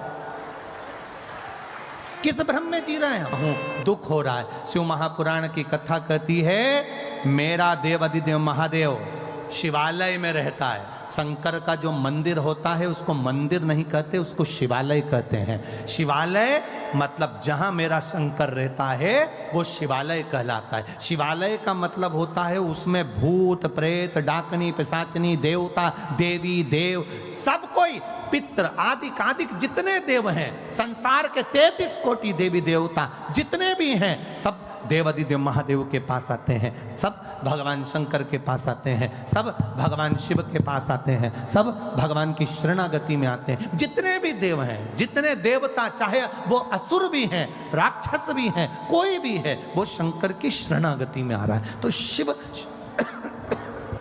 कोई खाली, सब बैठे। अब तुम रोज एक लोटा जल चढ़ाने के लिए शंकर जी के मंदिर जा रहे हो, तुम रोज एक लोटा जल चढ़ाने के लिए देवादिदेव महादेव के द्वार पर जा रहे हो, तुम रोज एक लोटा जल चढ़ाने के लिए शंकर के दरवाजे पर जा रहे हो, शिव जी का चढ़ा हुआ जल तुम थोड़ा सा झेल कर घर ला रहे हो, लाते हो कि नहीं लाते? अरे बोलो तो जम के, लाते हो ना? थोड़ा सा जल झेल कर अपने घर लेकर आते हो, उस जल को अपने घर पर छीट देते हो, लोगों को आचमन करने के लिए, पीने के लिए दे देते हो। ईमानदारी से बोलना, सारे भूत, सारे प्रेत, सारी डाकनी, सारे पिशाच, सारे देवता, सारे असुर, सारे ग्रह, सारे नक्षत्र जब शंकर जी के पास हैं और तुमने उसको जल चढ़ाकर अगर लेकर आ गए, फिर दुनिया में किसकी सामर्थ्यता है जो तुम्हारा बुरा कर दे, अगर काल अधिपति तुम्हारे साथ में है। अकाल मृत्यु वो मरे जो काम करे चंडाल का, काल उसका क्या बिगाड़े जो भक्त हो महा काल का। जो शिव की आराधना करता है, शंकर की उपासना करता है, शिव तत्व को जो जानता है, शंकर के मंदिर जाना जिसने चालू कर दिया, शिव की आराधना करना जिसने चालू कर दिया, शंकर का गुणगान करना जिसने चालू कर दिया, फिर ये ना सोचना कि किसी ने नींबू पटक दिया, किसी ने मिर्ची पटक दी, कहीं उसको भूत आ गए तो कहीं उसको प्रेत आ गए, ये सब ढोंग और प्रपंच और छल से दूर हो जाओ। जो शंकर का है वो जानता है कि शिव शमशान में निवास करते हैं और वो शमशान कोई साधारण सी जगह नहीं, वहाँ सब मेरे बाबा का दिया हुआ, उसकी दृष्टि में सब सम है, इसलिए उसका नाम शमशान है। वहाँ कोई बड़ा नहीं, कोई छोटा नहीं। मैनपुरी में अगर बहुत करोड़पति व्यक्ति मरता है तो उसको क्या डनलप के गद्दे पे ले जाते हैं? अरे बोलो तो, क्योंकि हमारे सीओर में तो ऐसा नहीं होता। तुम्हारे यहां पर अगर होता हो तो बात दूसरी है। वो करोड़पति व्यक्ति मरा तो क्या उसको डनलप के गद्दे पे ले जाएंगे? करोड़पति व्यक्ति मरा तो उसको अर्थी पर सुला रहे हैं और गर्मी पड़ रही है तो 2-4 एसी के पकड़ कर ले जाएंगे साथ में। करोड़पति व्यक्ति मरा तो क्या उसको चेन, अंगूठी, मोबाइल, पर्स सब देकर भेजेंगे? अगर करोड़पति व्यक्ति मरा तो क्या उसको लैपटॉप देकर भेजेंगे? करोड़पति व्यक्ति मरा तो क्या उसको बादाम खिलाकर भेजेंगे? शिव महापुराण की कथा कहती है शंकर के दरवाजे पर उसका नाम है शमशान। शमशान का मतलब होता है जहां सबकी शान सम है, उसका नाम।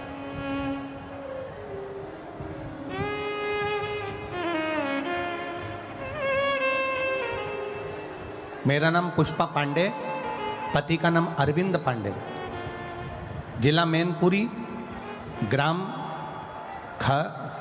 खटाना की रवटाना, क्या है लिखा है? कौन सा गांव है ये? खटाना। हाँ, तुम यहीं क्या हो क्या? अच्छा, पूछा। पुष्पा पांडे, पति का नाम अरविंद पांडे, जिला मैनपुरी, ग्राम खटाना की रहने वाली हूँ। कहीं बैठी हैं पुष्पा जी? अगर बैठी हो तो हाथ हिलाइएगा अपना। कहीं बैठे हो तो हाथ जरूर हिलाएं। पुष्पा पांडे, पति का नाम अरविंद पांडे, जिला मैनपुरी, ग्राम खटाना की रहने वाली हूँ। गुरुदेव, मैं क्या वर्णन करूँ शिव महापुराण का। मेरी बच्चेदानी में गठान हो गई थी, रसोली हो गई थी। सारे डॉक्टरों का इलाज करवाया, सभी डॉक्टरों ने कहा इसका ऑपरेशन कराना पड़ेगा और वो गठान जांच के लिए बॉम्बे जाएगी। आगरा में गई, डॉक्टर को दिखाया, उन्होंने भी यही कहा। दिल्ली गई, वहाँ पर भी यही कहा कि इसका ऑपरेशन कराना पड़ेगा। हमने डॉक्टर से कहा अगर 2-4 दिन रुक जाएं फिर ऑपरेशन कराएं। डॉक्टर ने कहा कभी भी कराओ पर ऑपरेशन जरूरी है और जल्दी से जल्दी करा लेना क्योंकि गठान बढ़ रही है। तभी हमारी पड़ोसन के कहने पर हमने शिवजी पर 1 लोटा जल चढ़ाना प्रारंभ करा और एक बेलपत्री को लाकर खाना प्रारंभ करा। 25 दिन हो गए। 25 दिन के बाद, क्योंकि पड़ोसन ने कहा था, सीओर वाला महाराज कहता है, जांच फिर से कराई और वापिस 25 दिन के बाद में हम डॉक्टर को फिर वापस जांच कराने के लिए गए तो डॉक्टर ने कहा तुम्हारी गठान गल चुकी है, अब तुम्हें ऑपरेशन की जरूरत नहीं है। इसलिए मैं बाबा को नमन करने के लिए आई हूं। ये शिव तत्व है। ओ घड़ी शंभु त्रिकालदर्शी कैलाश। आपका विश्वास अगर दृढ़ है आपका भरोसा अगर दृढ़ है, तुम शिव के दरवाजे तक जा रहे हो, तुम शंकर की चौखट तक जा रहे हो, एक लोटा जल चढ़ाकर, थोड़ा सा जल लेकर अपने दरवाजे पर छींट रहे हो, थोड़ा सा जल लाकर आचमन कर रहे हो, एक बेलपत्र लाकर अगर रोग के लिए भी तुम कुंदकेश्वर महादेव का नाम लेकर खा रहे हो, तो ये निश्चित है उसका फल मिलता ही है। जिसकी किडनी, लीवर खराब हो जाता है, डायलिसिस चल रहे हो, एक हफ्ते में 2 बार हो रहे हो, 3 बार हो रहे हो, या बार बार हो रहे हो, उनसे निवेदन है प्रयास करना, प्रयास करिए।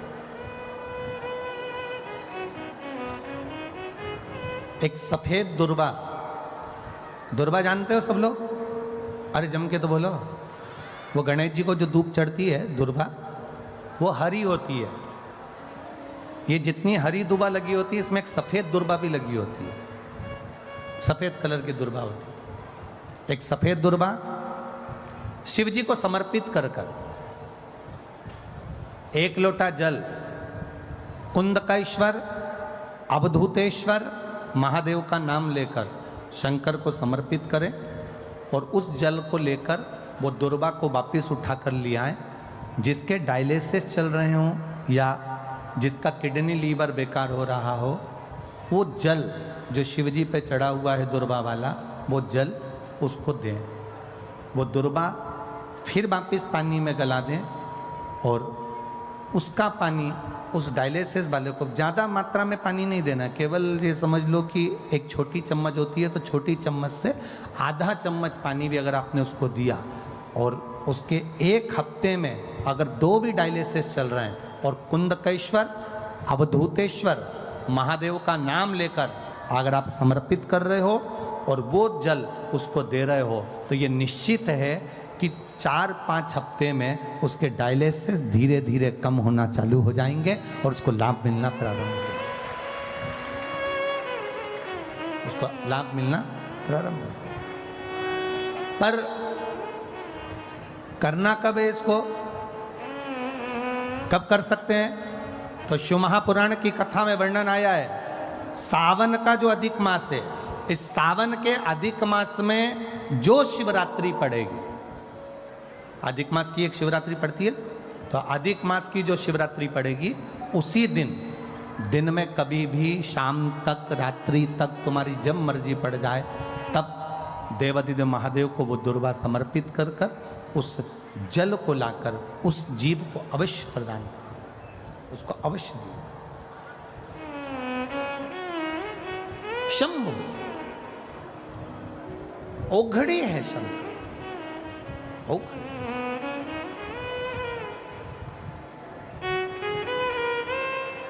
शिव कथा कहती है ना, में हम जाते हैं तब हमारे दुख, हमारी तकलीफें, हमारे कष्ट दूर हट जाते हैं।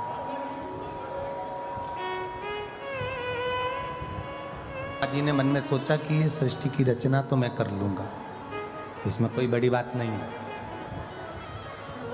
सृष्टि की रचना करना ये सरल सी बात है, मैं कर सकता हूं। ब्रह्मा जी के मुख से एक अहंकार का शब्द जो निकला, ये सृष्टि वृष्टि तो मैं बना सकता हूं। जिसके मुख से शब्द के पीछे का जो शब्द निकलता है, अगर वो निकल रहा है तो समझ लेना कि उसके अंदर अहंकार समाहित होके जा रहा है। शब्द के पीछे का अगर शब्द निकल रहा है तो समझ ले अहंकार समाहित होते। जैसे कोई व्यक्ति कह देता है, पानी वानी है क्या, घड़ी वड़ी देखना है जरा, मतलब घड़ी तो है, ये बड़ी शब्द कहां से आ गया? पानी तो है, पर वानी शब्द कहां से आ गया? कपड़े वपड़े हैं क्या, पानी वानी है क्या? रोटी वोटी है क्या? घड़ी वड़ी है क्या? कई लोगों की आदत होती है। प्रसाद वरसाद है क्या? अब ये प्रसाद तो है कि बरसात कहां से आ गया? घड़ी तो है, वड़ी कहां से आ गई? पानी तो है, वानी कहां से आ गई? कपड़ा तो है, वपड़ा कहां से आ गया? शिव महापुराण की कथा कहती है, जिसके संबोधन में ऐसे शब्द के बाद में शब्द लगने लगे, पानी वानी है क्या, रोटी वोटी है क्या, घड़ी वड़ी है क्या, ऐसे शब्द के पीछे के जो शब्द व्यक्ति लगाने लगे, समझ लेना उसके भीतर अहंकार प्रवेश कर गया है। और जब शब्द के पीछे के शब्द आने लगे, तब अहंकार उसमें प्रवेश कर गया, तब समझ लेना कि एक ना एक दिन वो अब धीरे से कहीं ना कहीं ऐसी उलझन में उलझने वाला है कि वो कम से कम 10 साल तक सुलझने ही वाला नहीं है। ये शब्दों के संबोधन से पहचाना जाए। आपके घर में अगर बहू, बच्चे, बेटे, पति, पत्नी, कोई भी अगर ऐसे शब्द बोलता है, दादा, दादी, नाना, नानी, कोई ऐसे शब्द बोलता है, कोई भी शब्द, एक शब्द के पीछे का शब्द, क्यों रोटी वोटी है क्या, समझ लेना समय आ गया, गड़बड़ है, जरूर कोई ना कोई इसमें अहंकार समाहित हो गया। इसके शब्दों में जब अहम के शब्द जुड़ गए हैं तो ये बर्बाद करने वाले। घर में अगर कोई हमें वैसे तो मुझे लगता है कि मैनपुरी में ऐसा बोलते नहीं होंगे, बोलते हैं क्या? अरे बोलो तो जम के, नहीं बोलते? कभी भी बोलने में तो नहीं आता कि पानी वानी हो तो ला दो, देखो जरा रोटी वोटी क्या बनी है। दुकानदार के पास पहुंचे, कपड़ा वपड़ा है क्या अच्छा वाला? जब इस तरह के शब्दों पर शब्द की मार पड़ती है, दूसरे शब्दों का संबोधन आता है, अब शब्दों का संबोधन जुड़ जाता है, तब समझ लें कहीं ना कहीं अहंकार, कहीं ना कहीं अभिमत्ता, कहीं ना कहीं अभिमान, कहीं ना कहीं अहम हमारे सामने आकर खड़ा हो जाता है।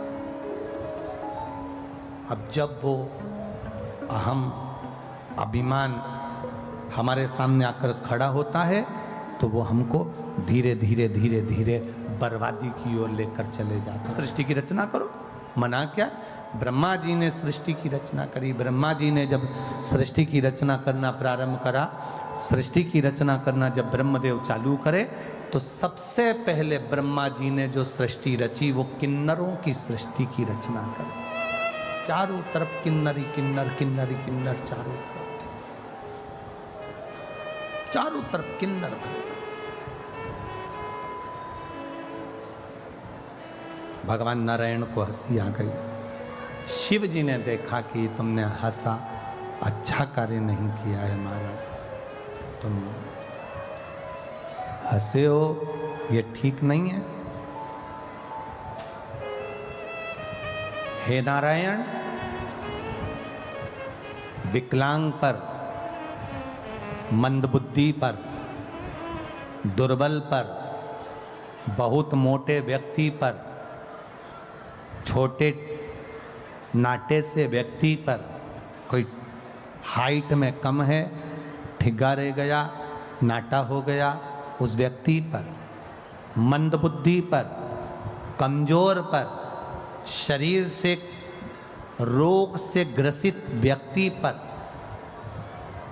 किन्नर पर 6 से 7 नाम हमारे शास्त्र वर्णन करते हैं। इन 7 लोगों पर जो हंसता है उसको एक जन्म उसी का लेना पड़ता है जिस पर वो हंसा है।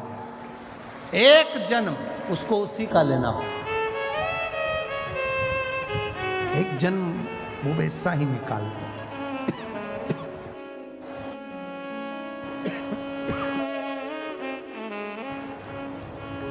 एक जन्म वो वैसा ही निकाल देता है। तुम किन्नर पर हंसे हो, तुम्हें किन्नर का जन्म लेना पड़ेगा। और भगवान नारायण कृष्ण अवतार में एक बार युद्ध के मैदान में भगवान को भी किन्नर बनना पड़ा था। भगवान हंसे ना, किसी के दुख की घड़ी है तो हम क्यों हंस रहे हैं?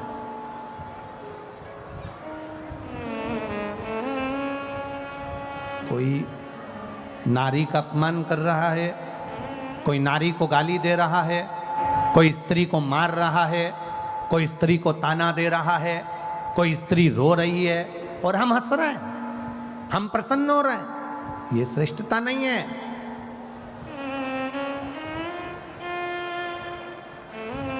दुनिया के लोग कहते हैं द्रौपदी के कारण महाभारत हो गई, दुनिया के लोग कहते हैं सीता जी के कारण रामायण हो गई। जिन्होंने सही से महाभारत पढ़ी नहीं, जिन्होंने रामायण सही से पढ़ी नहीं, वो ऐसी बात करते हैं कि द्रौपदी के कारण महाभारत हो गई, सीता के कारण रामायण हो गई। जिन्होंने अगर अच्छे से महाभारत पढ़ी होती, जिसने अच्छे से रामायण पढ़ी होती, तो उनको अंदाजा लग जाता कि ये रामायण, ये महाभारत द्रौपदी और सीता के कारण नहीं हुई है। ये महाभारत केवल नारी का सम्मान नहीं हुआ इसलिए महाभारत हुई, और नारी का सम्मान नहीं हुआ इसलिए रामायण हुई। अगर स्त्री का सम्मान होना चालू हो जाए, नारी का सम्मान होना चालू हो जाए, नारी को आदरणीय शब्दों से संबोधन होना चालू हो जाए, नारी का आदर होना चालू हो जाए, नारी का सम्मान होना चालू हो जाए, तो ना कभी जिंदगी में महाभारत होती है, ना कभी जिंदगी में रामायण होती है। ये नारी का जब अपमान होता है, घर में स्त्री को अपशब्द कर देना, पत्नी को आड़ा टेढ़ा कर देना, घर की माता को अपशब्द कर देना, घर की बहन बेटी को अपशब्द कर देना, किसी नारी को अपशब्द कर देना, जब हम नारी का आदर नहीं कर पाते, नारी का सम्मान नहीं कर पाते, तब महाभारत भी होती है और रामायण भी होती है। ये स्त्रियों के, ये नहीं कि स्त्रियों के कारण हुई, कारण केवल तुम्हारा था, तुमने सम्मान नहीं दिया, तुमने आदर नहीं किया। बसवत कल्याण डिस्ट्रिक्ट बिदर कर्नाटक की रहवासी, कहीं बैठी हों तो हाथ हिला सकती हैं। बिदर कर्नाटक से आई हैं। मैं संतोष स्वामी, मेरी पत्नी का नाम नागेश्वरी स्वामी, बस कल्याण डिस्ट्रिक्ट बिदर कर्नाटक के रहने वाले हैं। ना बोलता ना चल सकता, हमें बहुत सारे डॉक्टरों को दिखाया, तरह तरह का इलाज करवाया, लेकिन कुछ भी फर्क नहीं आया। तब मेरी दीदी ने बताया वो सियोर वाला बाबा की कथा सुनो, महादेव की पूजा अर्चना चालू करो, लेकिन मैंने आपकी बात नहीं सुनी।